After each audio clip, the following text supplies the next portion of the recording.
Bonjour, bienvenue dans une nouvelle séance de macroéconomie. Dans cette séance, nous allons parler de l'équilibre macroéconomique. On a publié déjà 2 vidéos, l'une sur la demande agrégée et l'autre sur l'offre agrégée. Cette séance a pour objectif de faire l'équilibre ou encore d'établir une égalité entre ces 2 vidéos-là, ou encore entre ces 2 concepts, l'offre agrégée et la demande agrégée.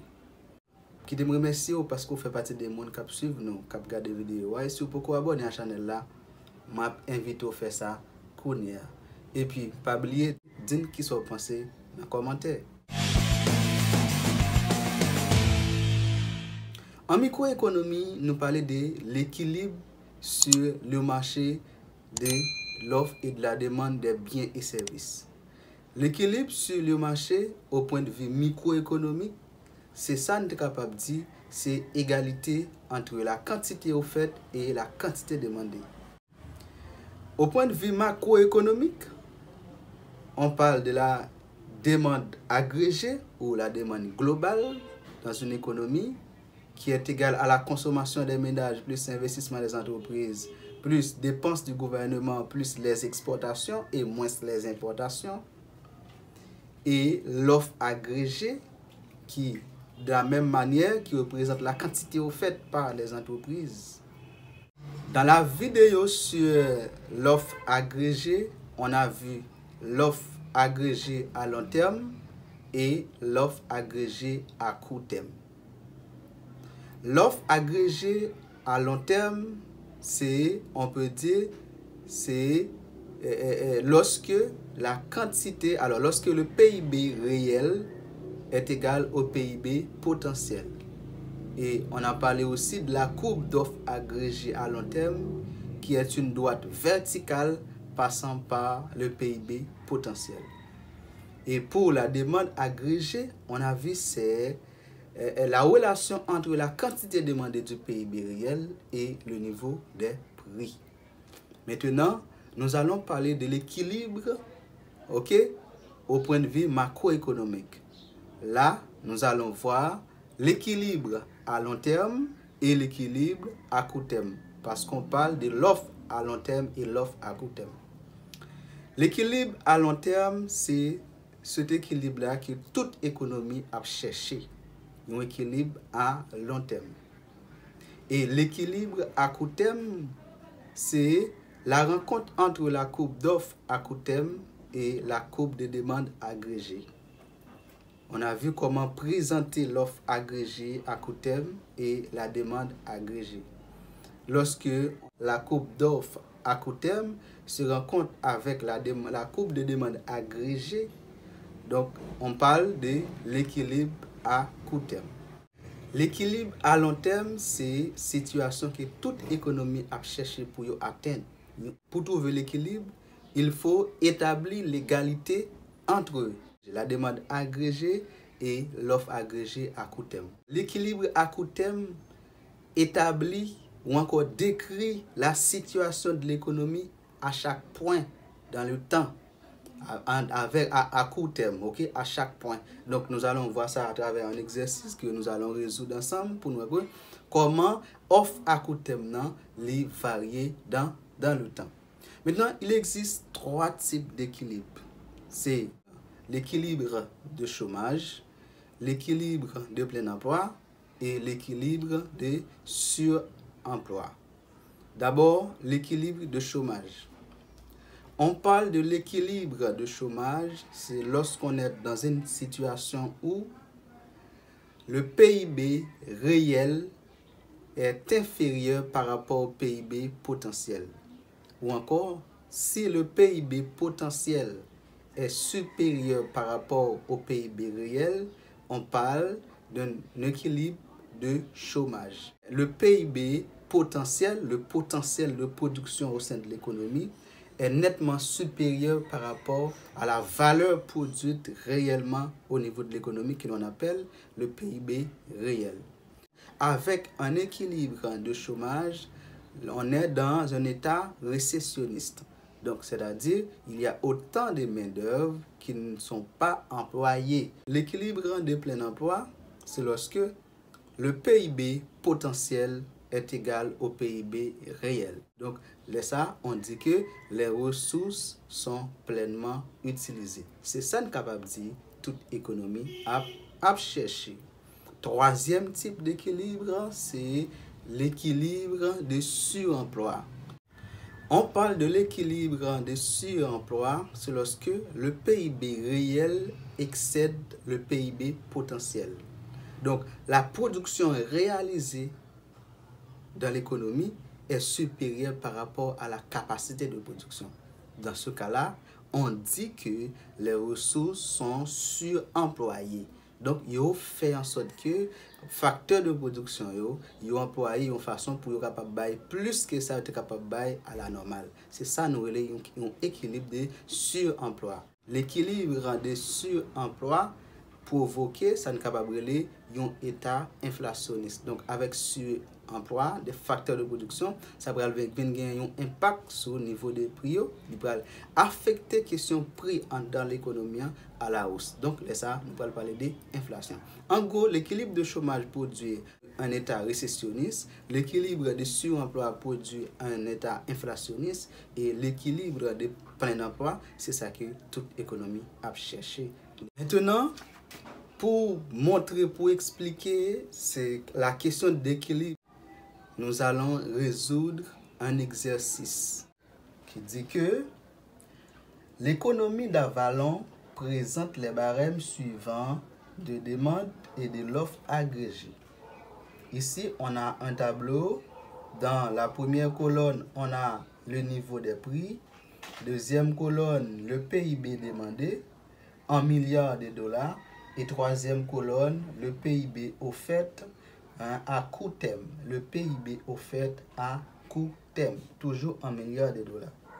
Maintenant, on a observé le tableau, ça, côté que nous sommes capables de dire que on a la demande d'une part et l'offre d'autre part. Le PIB réel demandé, c'est la demande. Et le PIB offert, c'est l'offre. La question qui se pose, petit a, tracer sur un graphique les courbes de demande et d'offres agrégées à court terme. Deuxième question, c'est trouver le PIB réel et le niveau des prix dans une situation d'équilibre à court terme. Troisième question, le PIB potentiel d'Avalon est de 500 milliards de dollars. Tracez la courbe d'offres agrégée à long terme sur le graphique que vous avez réalisé en A. Premier graphique là. Et enfin, Avalon est-elle dans une situation d'équilibre de chômage, de plein emploi ou de suremploi? Ici, pour répondre à la première question, on présente le niveau des prix en ordonnée. Ici, on a le niveau des prix. Et ici, on a la quantité. La quantité offerte et la quantité demandée. Dans ce graphique-là, nous allons présenter ici, ça nous capable le graphique de la fonction d'offre et demande à court terme. Rappelez-nous que lorsqu'on parle de l'offre à court terme, c'est la situation de l'économie dans le temps, la situation de l'économie à chaque point dans le temps. Et pour chaque prix, nous allons faire correspondre chaque prix à la quantité demandée. Pour un prix de 90, on a une quantité de 450. Ici, on a 90 et on a ici 450. Ici, ça, on peut considérer ça, c'est le premier point. Le premier point pour tracer la courbe des demandes.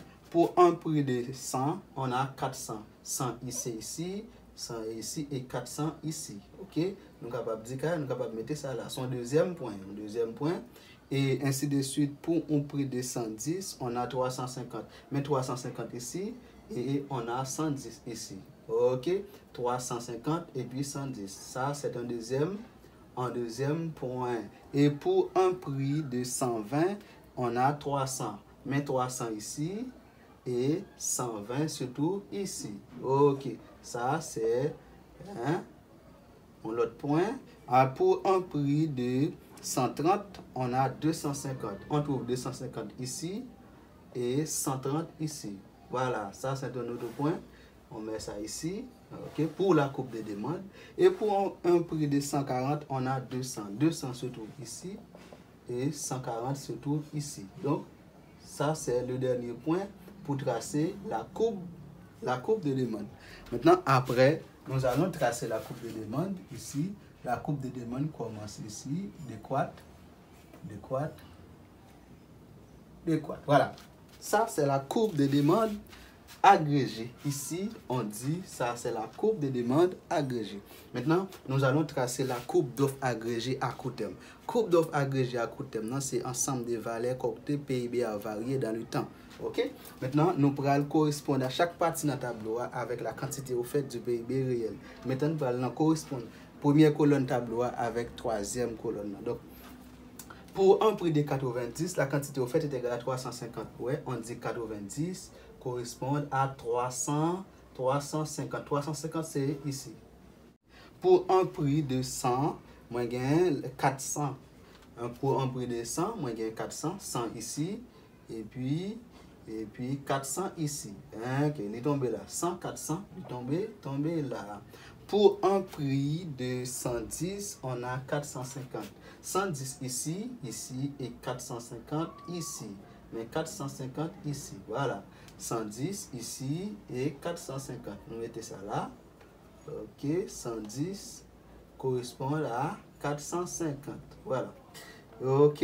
Ensuite, on a continué. Pour un prix de 120, on a 500. Pour un prix de 120, on a 500. 120 ici correspond à la valeur de 500 qui se trouve ici. Donc, voilà, ça c'est un nouveau prix.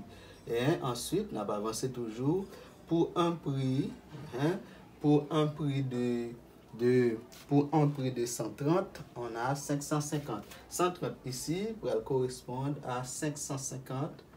Voilà, 550 ici. Ça, le point ici, on continue. Pour le prix de 140, on a 600. 140 est ici, qui va correspondre avec 600 qui trouve là. 600 là. Voilà. Maintenant, nous finissons mettre ensemble des points qui vont permettre de nous tracer la coupe d'offre. Donc, pour nous tracer la coupe d'offre là, nous commençons là, nous monter, voilà. Nous disons que ça, c'est la coupe de demande agrégée, ok? On dit ça, c'est demande, ça, c'est coupe, ça, c'est coupe, demande agrégée, la demande agrégée, ok? Maintenant, ça, c'est la coupe d'offre agrégée à court terme. Ça, c'est offre agrégée à court terme. Nous venons de répondre à la première question, qui c'est tracer la coupe d'offre agrégée et de demande à court terme. Maintenant, qu'est-ce que ça me fait? Moi, tracer. Troisième question, dans le graphique, nous allons identifier le PIB réel, la valeur du PIB réel et le niveau des prix dans une situation d'équilibre à court terme. Dans une situation d'équilibre à court terme, l'équilibre à court terme, pour prendre ça pour nous, l'équilibre à court terme, c'est le point de rencontre entre la demande agrégée et la coupe d'offre à court terme. Donc, la coupe d'offre à court terme. Donc, ça dit que l'équilibre à court terme se trouve ici. Ça, c'est le point d'équilibre. Donc, dans le point ça, je vais prendre quantité qui correspond avec l'IA et même je vais prendre le prix qui correspond avec même quantité ça toujours. Donc, ça va faire m'écrire que la quantité pour équilibre ça, la quantité est égale à 400, le prix, niveau de prix est égal à 100, 400 et 100. Tracer la coupe d'offre à long terme, non, même graphique ça me gagné. Je dis PIB potentiel là égal à 500 milliards. Donc, on va tracer coupe d'offre à long terme. Rappelons que la coupe d'offre à long terme, c'est la droite verticale qui passe par le PIB potentiel. Maintenant, on va aller dans le PIB potentiel là. Le PIB potentiel, on nous dit que le PIB potentiel est égal à 500. On va le tracer. On a essayé de tracer avec une autre couleur. Le PIB potentiel est égal à 500. Maintenant, ici, ça c'est 500 qui est ici. On va le tracer. Mais qu'est-ce que ça me fait? Pour me tracer coupe là, me tracer là,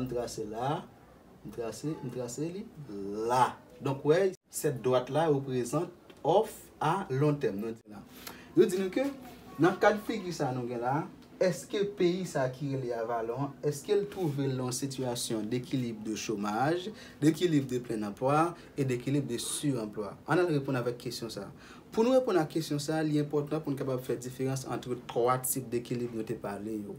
Trois types d'équilibre, c'est un équilibre qui s'appelle l'équilibre de chômage, c'est lorsque le PIB potentiel est supérieur par rapport au PIB réel. Cet état-là qu'on appelle un état récessionniste. Ça, c'est l'équilibre de chômage. Maintenant, on regarde pour nous là. Est-ce que le PIB potentiel est supérieur par rapport au PIB réel? Là, dans ce cas-là. Qui ça nous va? Ouais, maintenant, oui, parce que le PIB réel, la quantité demandée et la quantité d'offres réelles ici est égale à 400. Ok, ça c'est le PIB réel. Or, le PIB potentiel est égal à 500. Le PIB potentiel est égal à 500. Donc là, on a dit que puisque le PIB potentiel est supérieur par rapport au PIB réel, ouais. Donc là, en conclusion, on dit que on est dans une situation d'équilibre, de chômage. Donc, j'espère que ça a été bien pour tout le monde. Si vous avez des questions, n'hésitez pas à les poser dans les commentaires. Donc, pas oublier de faire une question pensée. Merci, à la prochaine.